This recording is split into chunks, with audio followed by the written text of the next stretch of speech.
Dia a todos, graça e paz do Senhor Jesus. Você já cumprimentou a pessoa que está ao seu lado? Se você não fez, o faça agora. Dê uma palavra que abençoe vidas, que motive vidas, que anime vidas. O título da mensagem desta manhã se denomina O Dono dos 5 Pães e dos 2 Peixes. Eu convido a que você abra a sua Bíblia no Evangelho segundo Mateus, capítulo 14, e também no Evangelho segundo João, capítulo de número 6. São 2 textos distintos que tratam de um mesmo evento. Eu gostaria de, no capítulo 14, ler do versículo 15 ao 21, e no capítulo 6, ler o versículo de número 8 e 9. Diz o versículo 15, segundo Mateus registra no capítulo 14: Ao cair da tarde, os discípulos se aproximaram de Jesus e disseram: Este lugar é deserto e já é tarde. Mande as multidões embora, para que, indo pelas aldeias, comprem para si o que comer. Jesus, porém, lhes disse: Não precisam ir embora, deem vocês mesmos de comer a eles. Mas eles responderam: Não temos aqui senão 5 pães e 2 peixes. Então Jesus disse: Tragam esses pães e peixes aqui para mim.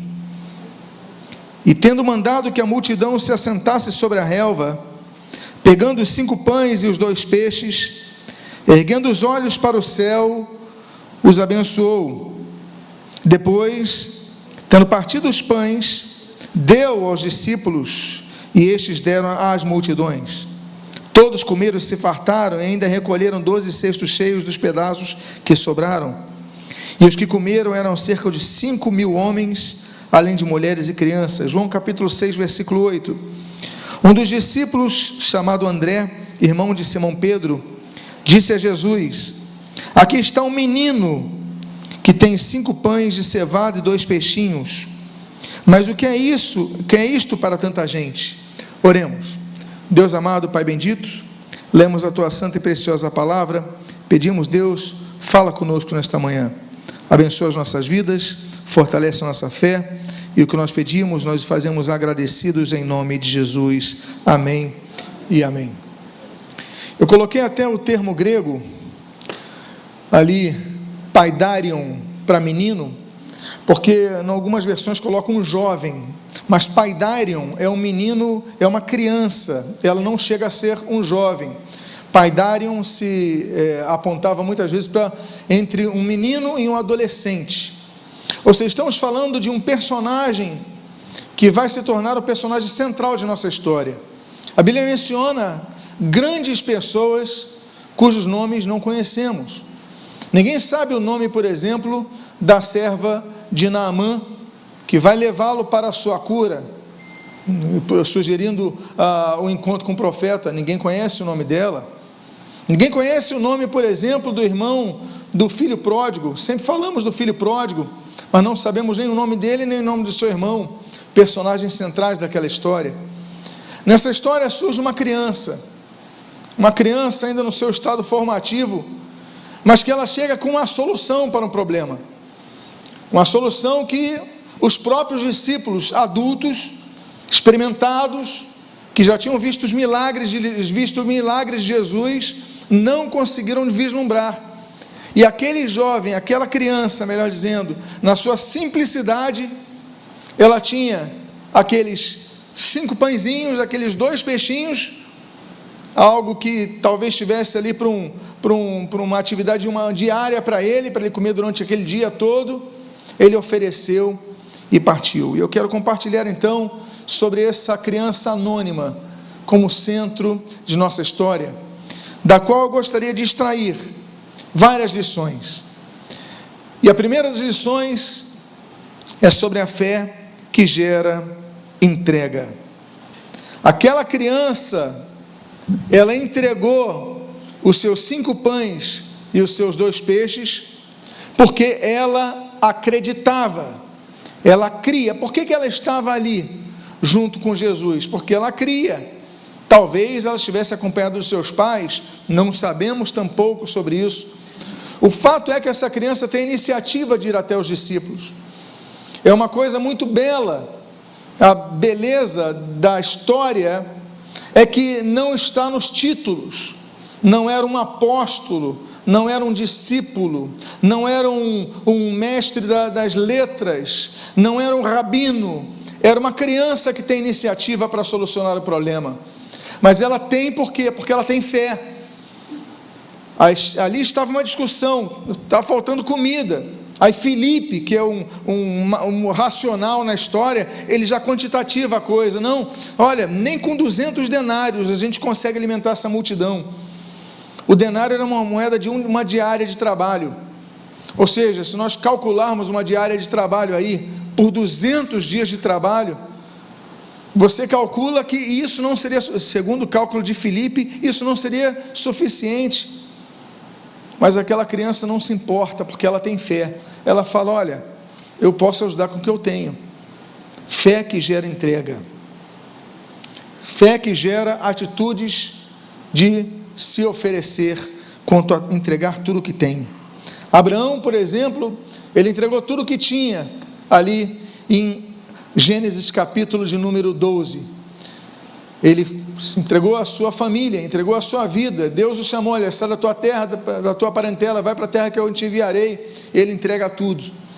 Mas o texto que me chama a atenção é esse do Salmo 37, versículo 5, entrega o seu caminho ao Senhor, confie nele e o mais ele fará. O meu caminho é tão limitado, eu tenho poucas coisas na minha mão, Deus trabalha com poucas coisas. Davi não tinha uma espada que tivesse habilidade de uso, até lhe foi oferecida a armadura de Saul. A Bíblia diz que Saul era um homem muito grande, era um homem alto. Davi era um jovem, era o oitavo dos filhos. Se ele era o oitavo dos filhos, nós podemos mais ou menos tecer uma ideia, porque seus irmãos estavam na guerra. Para você ir para a guerra tinha que ter 20 anos, ele não podia ir para a guerra, ele tinha menos que isso. Então, o oitavo filho, todos eles, o mínimo tinha 20, ele deveria ser um adolescente provavelmente, mas ele tem aquelas pedras, e é tudo que ele oferece, e ele oferece isso e derruba o gigante. Aquela mulher, ela oferece as botijas vazias para o profeta, e aquilo é suficiente para ser multiplicado. Elias, ele não tem nada senão pedras, 12 pedras, ali no Monte Carmelo, e ele oferece isso com fé a Deus, e isso é suficiente para cair fogo dos céus. O nosso caminho tem que ser entregue ao Senhor. Aquele jovem tinha apenas 5 pães e 2 peixes, e ele entrega ao Senhor. Entrega exige fé. Nos lembramos, por exemplo, do Monte Moriá, que foi falado aqui nos avisos, quando ali no capítulo 22 de Gênesis, Abraão entrega o seu próprio filho em sacrifício a Deus, o Isaque. O que é isso? Senão uma atitude de fé. A fé não é apenas nós olharmos para frente para vermos o que nós temos a receber, digamos assim, é a certeza das coisas que se esperam. As coisas estão lá, você está distante delas, mas isso é fé. Eu tenho certeza, eu espero isso, eu já tomo posse disso, eu já seguro. Mas fé vai também além do receber, é o entregar, é o que muitos não entendem. Muitos entendem fé como receber. Eu tenho fé para receber o meu milagre, amém por isso. Eu tenho fé para receber aquilo que Deus separou para mim, amém, eu creio nisso. E ali você tem Hebreus capítulo 11 inteiro, o versículo 1 nessa explicação, versículo 13, fala das promessas que não foram alcançadas, mas foram vislumbradas. Morreu, por exemplo, nessa semana, foi chamado à presença do Senhor, um grande homem de Deus, chamado Po Yang-cho, David Yang-cho, um pastor coreano, que revolucionou o mundo. É a maior igreja cristã de todo o mundo, é aquela da Coreia do Sul, em Seul. E esse homem começou sozinho na sua jornada. Ele escreveu um livro chamado A Quarta Dimensão, quando ele fala da fé, da perspectiva da fé. É você enxergar ter uma bicicleta quando você não tem a bicicleta, e ele vai ter a bicicleta dele, porque ele enxergava aquilo, porque ele orava por aquilo, porque ele vislumbrava aquilo, porque ele tinha fé naquilo. Então, muito ensinamento nós temos a respeito da fé, mas eu não quero apenas falar sobre a fé daquilo que você vê, que você espera, mas a fé exige renúncia. Para ter um milagre, por exemplo, de Ana. Ana fez um voto com Deus. 1 Samuel capítulo 1, Ana vai a Siló, aquela cidade onde estava o tabernáculo, e ali Eli como testemunha, o sacerdote, ela faz um voto a Deus sobre a sua gravidez. E aí então essa mulher engravida, quando volta à sua terra, e aí nasce Samuel. Olha que história bonita. Mas ela entregou Samuel. Abraão entregou Isaque. Deus nem quis aceitar a oferta. Deus colocou um carneiro de substituto, mas ele ofereceu. Esse jovem tinha fé para oferecer. Nós temos que entregar o quê? O que diz esse texto que nós estamos lendo? Entrega o teu caminho ao Senhor, confia nele, e o mais ele fará. Entregar e confiar, duas pernas da fé: a entrega e a confiança, a entrega e a certeza. E aí nós então descansamos no Senhor, e ele faz o resto. Essa criança então nos ensina a primeira lição, essa grande criança, a termos fé, porque ele crê em Jesus, por isso entregou tudo o que tinha. Entregou, eu não tenho nada além de 5 pães e 2 peixes, ou seja, não tenho nada além. Ele entregou tudo o que tinha ao Senhor, e aquilo serviu de bênção para muitas outras vidas. A segunda lição que nós temos que aprender com essa criança é a lição da congregação. Por quê? Porque ele estava com outras pessoas ouvindo as palavras de Jesus.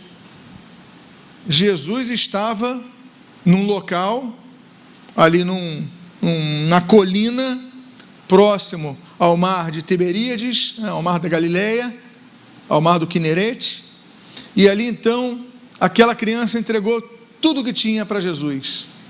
Entregou, e ali entregou por quê? Porque estava perto. Devemos aprender a congregar, porque muitos não querem congregar.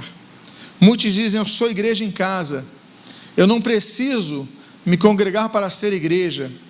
E eu faço uma pergunta: essa pessoa, se tivesse o mínimo de compreensão, de ir ao dicionário para ver a etimologia da palavra igreja, entenderia que não existe igreja no singular, porque a palavra grega eclesia significa chamados para fora, ekkaleo, ou seja, uma convocação a um grupo, não a uma pessoa só. Eclesia pode ser traduzido, por exemplo, como uma assembleia de pessoas. Não existe assembleia de uma pessoa apenas, não existe uma assembleia de apenas uma pessoa isolada. A assembleia tem que ter pelo menos 2 ou 3 para discutirem um assunto. O Senhor Jesus, ele diz: olha, onde 2 ou 3 estiverem reunidos em meu nome, ali estarei. Eu faço uma pergunta: se você estiver sozinho numa ilha, Jesus não vai estar lá contigo? Ele não é onipresente? Ele vai estar. Por que ele diz onde 2 ou 3 estiverem reunidos em meu nome? Porque ele fala do coletivo.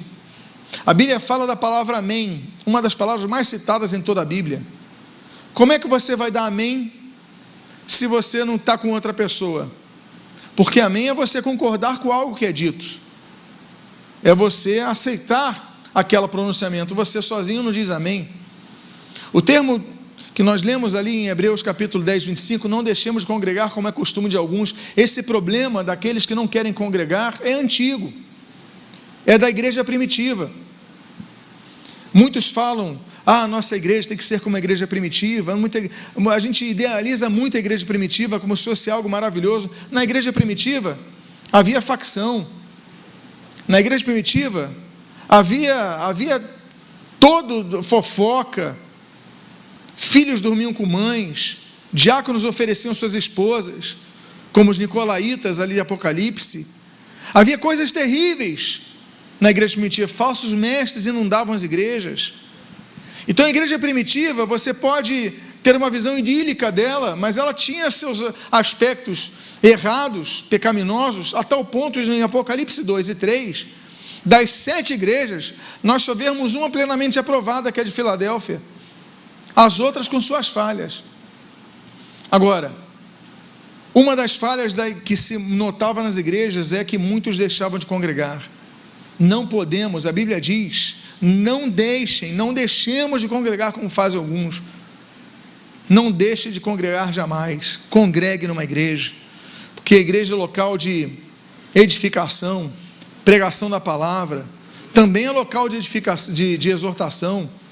Não é só local de passar a mão na sua cabeça e dar uma palavra que vai trazer paz no seu coração, mas muitas vezes é puxar a sua orelha e dizer: você tem que se acertar. Tem dois caminhos, um é certo e um é errado, um dá para a vida, um dá para a morte. A Bíblia diz nesse texto de Atos capítulo 2, versículo 1: ao cumprir-se o dia do Pentecostes, estavam todos reunidos no mesmo local. Ora, o dia do Pentecostes, o termo grego pente é 5, Penteconte é 50, então Pentecostes é 50, ou seja, 50 dias depois da Páscoa. Estou falando de menos de 2 meses que Jesus foi crucificado. Jesus foi crucificado como inimigo do Estado, porque a crucificação era para 2 tipos de criminosos.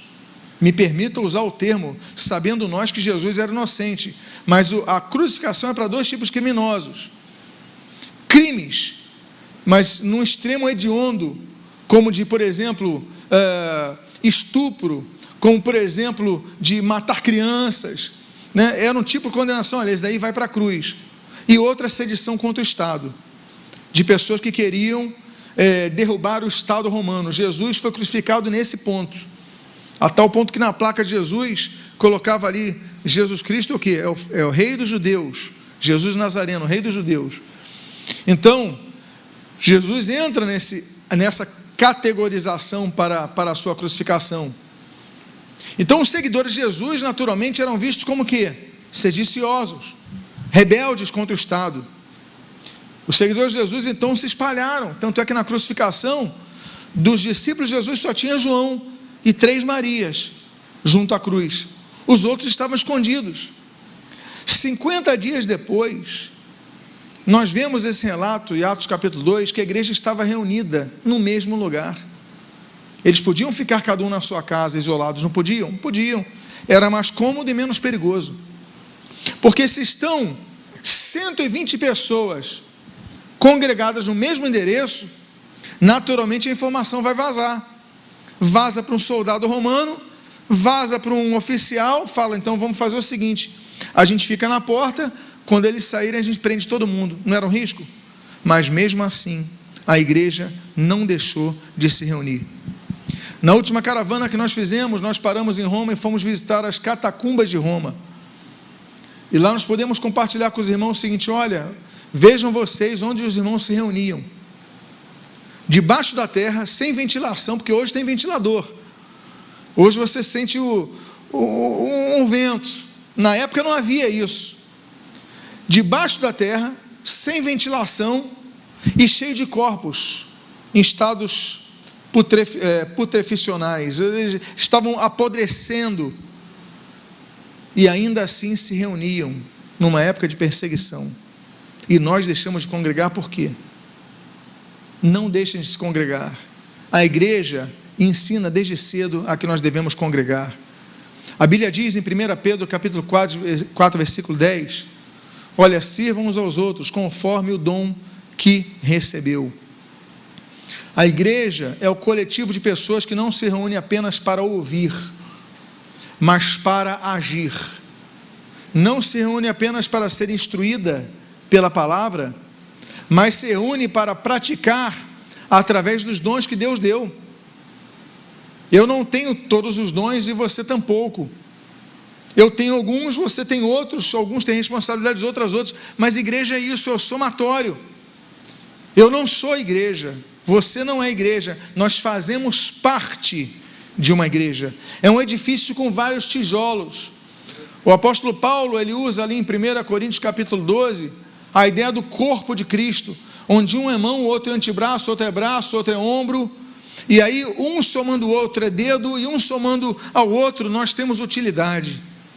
Então nós aprendemos com esse jovem a primeira lição, a lição de congregar-se, pois ele estava junto com outros ouvindo o Senhor.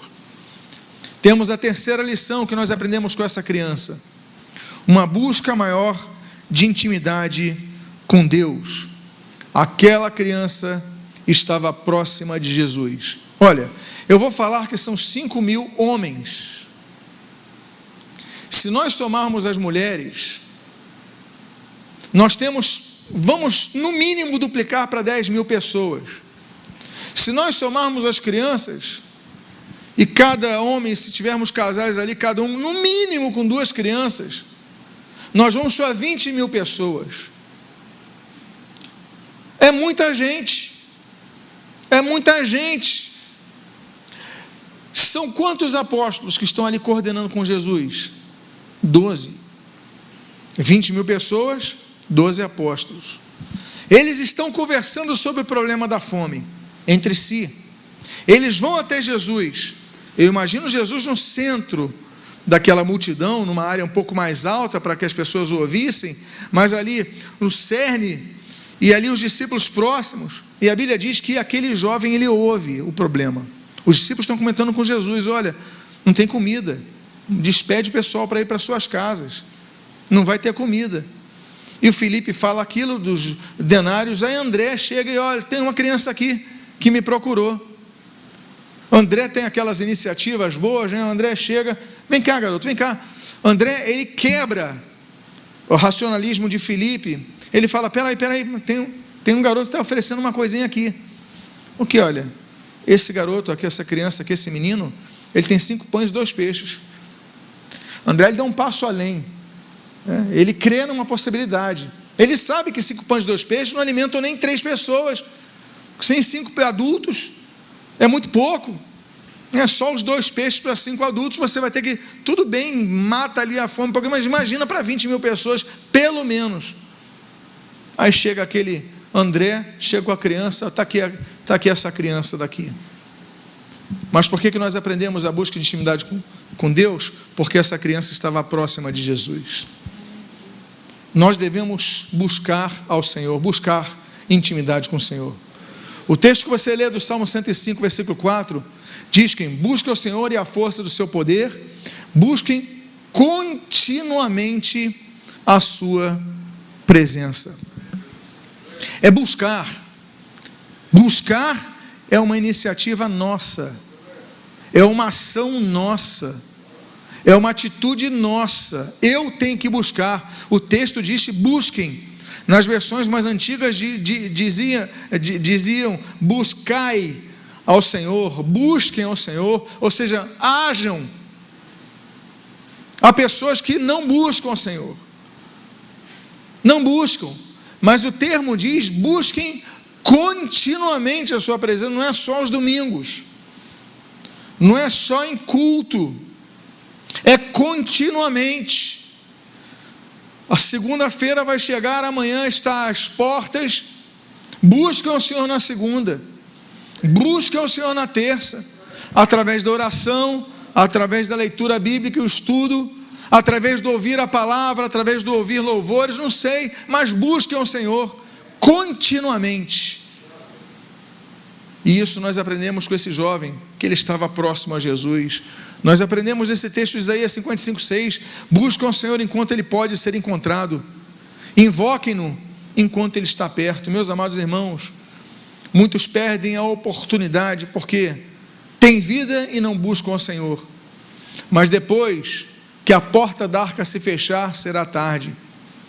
A Bíblia diz no próprio livro de Hebreus, no próprio tratado aos Hebreus, que a todos os homens, a humanidade está destinada a morrer uma só vez. Depois disso vem o juízo, depois disso não tem mais chance, não existe purgatório, não existe segunda chance, não existe nenhuma outra possibilidade.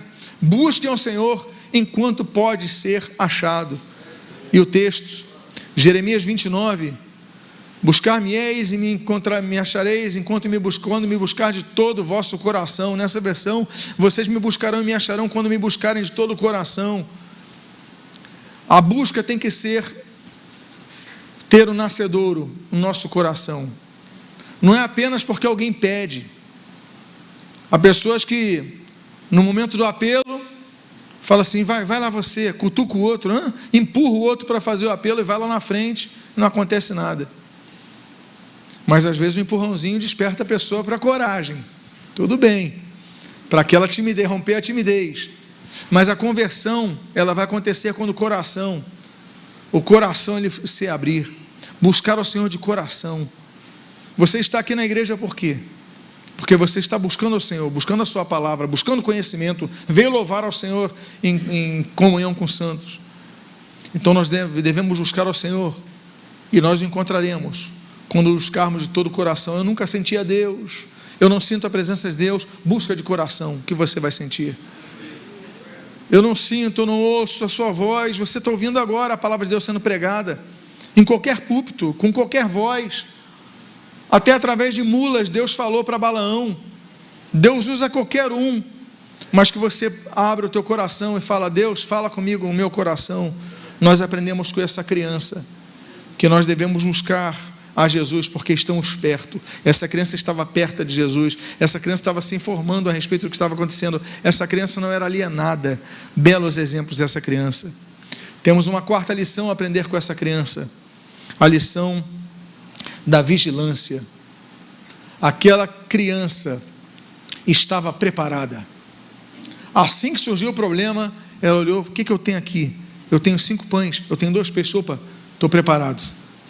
Nós devemos estar vigilantes em todo o tempo. A Bíblia diz: põe guarda, Senhor, a minha boca, vigia a porta dos meus lábios. Nós perdemos muitas coisas porque não vigiamos com nossas bocas. E quando eu digo bocas, na geração atual, eu digo dedos, porque nós vivemos a geração que fala através da escrita. É o WhatsApp, é o e-mail, é o Facebook, são as redes sociais. Antigamente não existia isso, hoje essa é a normalidade. Você fala mais por dedo do que por boca, digamos assim. Você se expressa mais através dessa forma. Mas quantas vidas foram destruídas por causa disso? Uma mensagem que você mandou e se arrependeu. O salmista sabe a respeito disso.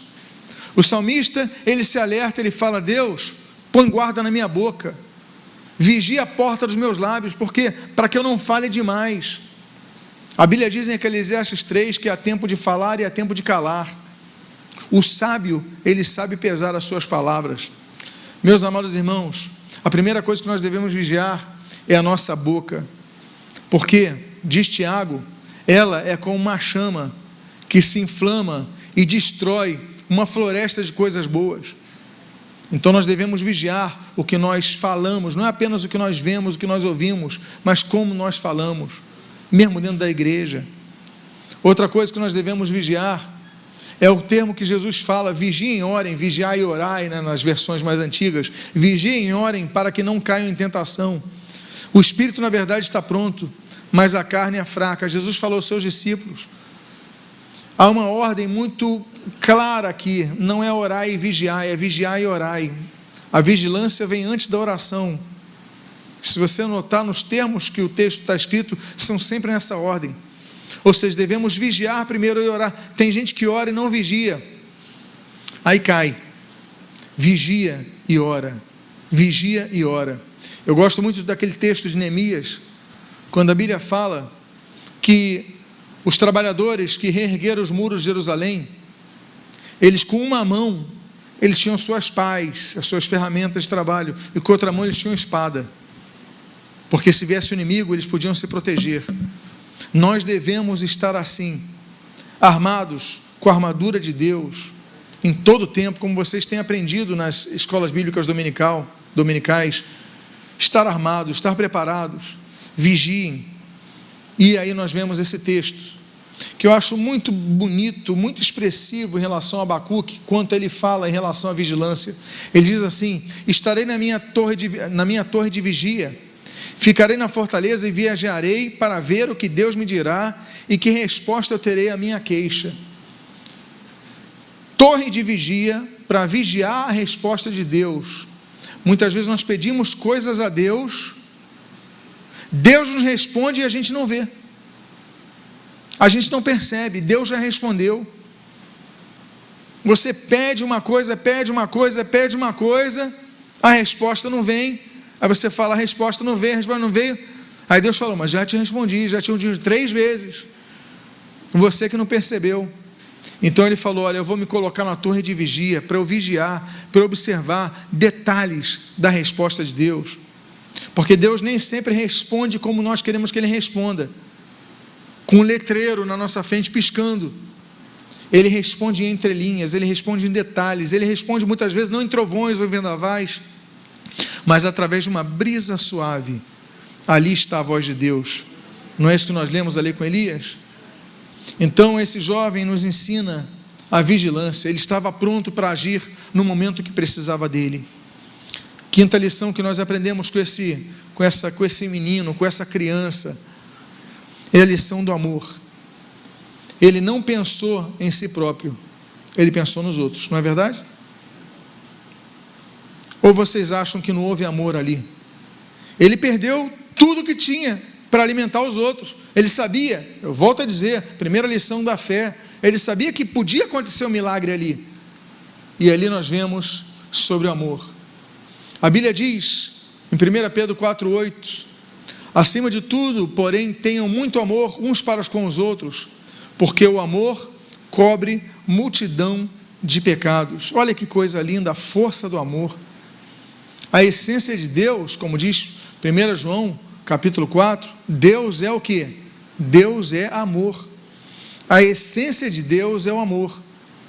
E ali então nós vemos que o amor, aquela carta, aquele poema, aquele capítulo do amor, 1 Coríntios 13, o amor tudo sofre, o amor tudo crê, o amor tudo espera, o amor tudo suporta. Essas 4 virtudes que nós lemos nesse versículo de número 7, nós vemos naquela criança, cujo nome nem sabemos, mas cujo amor fez com que todos fossem alimentados. Por quê? Ele tudo sofreu a perda de tudo que tinha, 5 pães e 2 peixes, mas ele tudo creu, ele tinha a fé que Jesus podia fazer algo com aquilo, ele tudo esperou, ele entregou e aguardou, não é isso? Confiar e aguardar é o que ele fez, e ali tudo suportou. Eu sei que ele pode ter ficado com fome por um tempo, eu não sei em que lugar da fila ele ficou, na multiplicação os cestos vão sendo distribuídos, e aí estão distribuindo os cestos, e estão indo, só que eu não sei, mas o que eu sei é que ele suportou isso por amor. E o texto de 1 Timóteo capítulo 1, versículo 5, a Bíblia diz: o objetivo desta admoestação é o amor que procede de um coração puro, de uma boa consciência e de uma fé sem hipocrisia. Às vezes o amor faz um pai puxar a orelha de um filho, não é isso? A admoestação, o objetivo da admoestação é o amor. É por amor que Paulo puxava a orelha de Timóteo, é por amor que Paulo puxava a orelha da igreja, é por amor que Jesus puxava a orelha dos discípulos, é por amor que um pai leva um filho ao dentista mesmo sem ele querer, ou manda ele estudar matemática quando criança. É por amor. Nem sempre o amor ele é correspondido, porque ele não é compreendido em fases da vida, mas aquela criança, ela foi muito mais madura. E aí é analisarmos a maturidade ou a inocência da criança, porque é paidarium, é uma criancinha, ela está entrando ainda na adolescência. Vamos supor, nos dias atuais, uma criança com 10 anos, 12 anos, provavelmente, eu não sei se estava com os pais perto, mas eu nem sei se ele pediu permissão para os pais, ele ouviu aquilo ali: ô seu André, olha, eu tenho isso daqui para oferecer. E André vai lá: opa, vamos aproveitar essa chance. E André pega os detalhes, né? O André pega as oportunidades, e aí vai e mostra para Jesus, e ali o milagre acontece. O fato é que ele teve aquele coração puro para amar. Que coisa bonita. Essa é a 5ª lição que nós aprendemos com essa criança. A 6ª lição, nós aprendemos sobre o chamado, sobre a missão. Ele viu que era protagonista de um projeto maior, aquela criança. Ele viu que ele, com aqueles pães e aqueles peixes, aquilo satisfaria apenas para ele, mas se ele entregasse nas mãos de Jesus, o projeto se ampliaria para outras vidas, abençoar outras vidas. Há muitas missões, meus amados irmãos. Deus manda Ló, sai de Sodoma, Gênesis 19, Deus manda Abraão, Gênesis capítulo 12, eu creio que coloquei aí, Está ali, sai da tua terra, da tua parentela, da casa do teu pai, vai para a terra que te mostrarei. Deus tem um projeto maior para Abraão. Ali em Mateus capítulo 16, versículo 24, se alguém quer vir após mim, negue-se a si mesmo, tome a sua cruz e siga-me. O que é isso? É sentido de missão. Olha, negar a minha própria vontade para uma missão maior, tomar a minha cruz para uma missão maior, seguir a Jesus por uma missão maior. Jesus, ele quando vai chamar os discípulos, a Bíblia diz, como apóstolos, a Bíblia diz que Jesus se retira a noite inteira para orar. E a Bíblia diz, ao amanhecer, escolheu então os seus 12 apóstolos. Jesus já tinha discípulos, mas ele não tinha 12 para preparar como apóstolos, e ele chama um a um, e aqueles todos, nós vemos o próprio André que eu citei aqui, ele larga as redes e vai, ele chama o seu irmão Pedro, ó Pedro, sabe, tem o Simão, né, que era o nome dele na época, Simão, olha, achamos Jesus, então, e Pedro larga tudo que tinha, e Mateus está na coletoria, está na administração, está com os livros contábeis, e Mateus larga tudo e vai seguir Jesus. Por quê? Porque tem um projeto maior. Quando nós estamos aqui ouvindo a palavra, estamos aqui por um projeto maior para nossas vidas, para outras vidas. Quando nós entregamos a Jesus, não pense que você é o centro do universo, mas Jesus falou, olha vocês, já que ele falou para Pedro em Lucas 5, olha, doravante serás, para Simão Pedro, né? Doravante serás pescador de homens, você tem uma nova missão para você. Jesus, ele nos chama como discípulos. Você sabe o que significa discípulos? Discípulo em grego é matetes, que significa aluno, aprendiz, a pessoa que fica aprendendo. Nós somos discípulos de Cristo, ou seja, estamos continuamente aprendendo com Cristo. O termo, inclusive, no termo hebraico, é mais impressionante a palavra que é usada para discípulo em hebraico, que é ben. Ben significa filho, ou seja, é prepararmos alguém como se preparássemos um filho. E aí nós aprendemos aquela lição que Jesus nos traz na oração, na chamada oração do Pai Nosso, ali de Mateus capítulo 6, no meio do Sermão do Monte. Aí Jesus fala assim, olha, seja feita a tua vontade, assim na terra como é no céu. Ou seja, a sua vontade seja em primeiro lugar. Como ele fala ali em João capítulo 4, o meu alimento é fazer a vontade de meu Pai. Então nós devemos aprender com esse jovem, que nós somos protagonistas de uma missão maior, nós somos protagonistas de outras vidas que são abençoadas por nós. Você, Deus quer te tornar um canal de bênçãos para outras vidas. Diga à pessoa que está do seu lado, Deus quer te tornar um canal de bênçãos para outras vidas.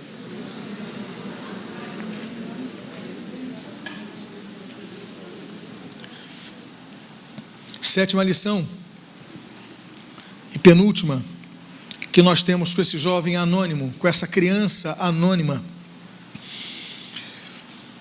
é a prontidão para o serviço. Ele se apresentou de imediato, assim que surgiu a necessidade. Assim que ele ouviu uma necessidade, ele se apresentou. Ele podia ter ficado na dele, não podia? Todo mundo com fome, ele, o que ele fazia? Ele fechava a bolsinha dele e ia comendo escondido. Não podia fazer isso? Ele podia se retirar por um tempo, se isolar das multidões e comer também.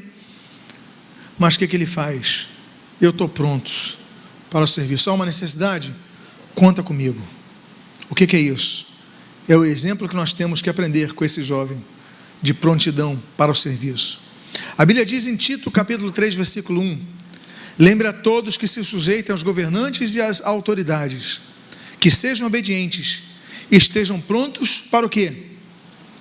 Para toda a boa obra. Nós devemos estar prontos. Eu preciso me preparar para fazer uma coisa boa para alguém. Não, nós já temos que estar prontos. Uma pessoa está precisando de ajuda ali no meio da rua e tal, eu tenho que me preparar, eu tenho que fazer um curso de primeiros socorros, eu tenho que fazer um curso de 5 anos primeiro para ajudar alguém. Não, a Bíblia diz, estejam prontos, para toda boa obra. É que nem Jesus falou: ide e pregar o evangelho a toda criatura. Aí você fala: eu tenho que me preparar para pregar o evangelho. Basta abrir sua boca. Claro que nós devemos nos preparar para tudo, para sermos melhores, mas já devemos estar prontos. É isso que Jesus quer dizer. Nós já devemos estar prontos para toda boa obra. Então, meus amados irmãos, prontidão. Esse texto de Tito 3:1 é o que nós vemos naquele jovem, naquela criança. Ele surgiu o problema, eu estou pronto, está aqui, eu tenho uma comida aqui para ajudar. O texto diz ali em Tiago capítulo 19: cada um esteja pronto para ouvir, mas seja tardio para falar e tardio para ficar irado. Geralmente é o contrário, não é verdade? A gente fala antes que a pessoa termine de falar. A pessoa não terminou a palavra, você já está falando, você não sabe ouvir. A gente não aguenta, a gente não tem paciência para ouvir. A gente tem que ser tardio no falar e tardio em se irar. A gente fica irado muito rapidamente. E a Bíblia diz o contrário: olha, devemos estar prontos para ouvir. E isso é uma prática diária. A pessoa falou, o problema surgiu, fique pronto. Aquele jovem, ele entendeu tudo, porque ele estava pronto para ouvir. E aí, quando ele ouviu os discípulos questionando: e agora, vamos despedir Jesus, vamos despedir o pessoal e tal, aquele procurou André: seu André, está aqui. E ali, então, tudo mudou, graças à prontidão daquela criança. E assim, com muito afeto, estávamos prontos a lhes oferecer não somente o Evangelho de Deus, mas até a própria vida, porque vocês se tornaram muito amados por nós. Devemos estar prontos para evangelizar. Paulo estava pronto para evangelizar, Timóteo estava pronto para evangelizar, Tito estava pronto para evangelizar. Nós devemos estar prontos para abençoar vidas com a notícia da salvação. Ou seja, o que nós aprendemos com aquela criança é que nós devemos estar prontos para o serviço. E em último lugar, a última lição que nós aprendemos com essa criança, a oitava e última lição, dentre tantas coisas que nós podíamos aprender com ela, ainda teríamos mais a falar, mas é que ele também se alimentou. Precisamos de ter alimento espiritual para termos saúde espiritual. A Bíblia diz, naquela tentação de Jesus nas cercanias de Jericó, no Monte da Quarantânia, como hoje é conhecido: não só de pão viverá o homem, mas de toda a palavra que procede da boca de Deus. Jesus está comentando a respeito de um texto de Deuteronômio capítulo 8. Ou seja, o alimento que nós precisamos, fundamentalmente, claro, para a nossa existência biológica, é o alimento físico, mas não podemos dispensar o alimento para a nossa vida espiritual, que é o alimento da palavra de Deus. Nem só de pão viverá o homem, mas de toda a palavra que procede da boca de Deus. Portanto, a palavra alimenta. Se vocês estão aqui, a Bíblia está sendo aberta e pregada, é porque vocês estão sendo alimentados pela palavra. A palavra alimenta. A Bíblia diz nesse mesmo capítulo 6, João capítulo 6, versículo 27, trabalhem não pela comida que se estraga, mas para que permanece para a vida eterna. Estamos no capítulo que tem uma crise alimentar, e Jesus, ele tendo feito milagre, ele fala: olha, agora vocês trabalhem por uma vida, não é a que perece, uma comida que perece, uma comida que estraga, mas é pela vossa comida espiritual, porque vai redundar numa vida espiritual, uma vida eterna. E ali, 1 Pedro capítulo 2, versículo 2, como crianças recém-nascidas, desejem um genuíno leite espiritual, para que por ele lhes seja dado crescimento para a salvação. Nós devemos desejar alimento que nos gere crescimento. Ao bebê você não dá chiclete, ao bebê você não dá feijoada, ao bebê você não dá farofa. O que você dá ao bebê? Leite. Leite é saudável. Ao bebê você não dá refrigerante, você dá leite, porque é saudável. É o alimento saudável que nós devemos desejar ardentemente, como recém-nascidos, o genuíno leite espiritual, porque também tem o detalhe, aí tem um qualificativo: está falando do leite espiritual que é genuíno, porque tem leite espiritual que é falso, que é misturado com água. Não, tem que ser leite genuíno, tem que ser da palavra, alimentado da palavra, solidificado da palavra. Aquele jovem, ele distribuiu o que tinha, mas eu te pergunto, a Bíblia diz em algum momento, e eu estou falando do único, olha, só existem 2 milagres que são citados nos 4 evangelhos, o da ressurreição de Jesus e esse, da primeira multiplicação dos pães. Esse é um dos 2 únicos milagres que os 4 evangelistas citam. Em nenhum dos 4 evangelhos, a Bíblia diz, e todos foram alimentados, exceto aquela criança. Diz isso em algum dos evangelhos? Não, porque aquela criança também se alimentou. Quando nós damos, nós também recebemos. Quando nós abençoamos, nós também somos abençoados. Quando nós renunciamos algo para abençoar vidas, nós somos frutos de bênçãos de pessoas que renunciam algo para nos abençoar. Então, meus amados irmãos, ele foi também alimentado. Eu quero convidar a você a ficar de pé nesse momento. E se você foi abençoado por esta criança, como eu fui, não sabemos a idade ao certo, mas temos noção da sua idade, pelo termo grego que foi citado. Nós não sabemos nem o seu nome, não sabemos o nome de seus pais, mas o que nós sabemos é que belo aprendizado nós tivemos com essa criança. Eu convido você a fechar os seus olhos. Eu queria fazer uma oração por você. Pai amado, em nome de Jesus, nós aprendemos 8 preciosas lições com essa criança, cujo nome não conhecemos, não sabemos de sua família. O que nós sabemos é que através de 8 características, nós podemos aprender a ser discípulos melhores, pessoas melhores, cristãos melhores. Abençoa as nossas vidas, fortalece a nossa fé. Eu te peço, Pai, que nós possamos refletir cada uma dessas lições, que nós possamos aprender com essa criança cada uma dessas lições e praticá-las em nossas vidas. E o que nós pedimos, nós fazemos agradecidos, em nome de Jesus.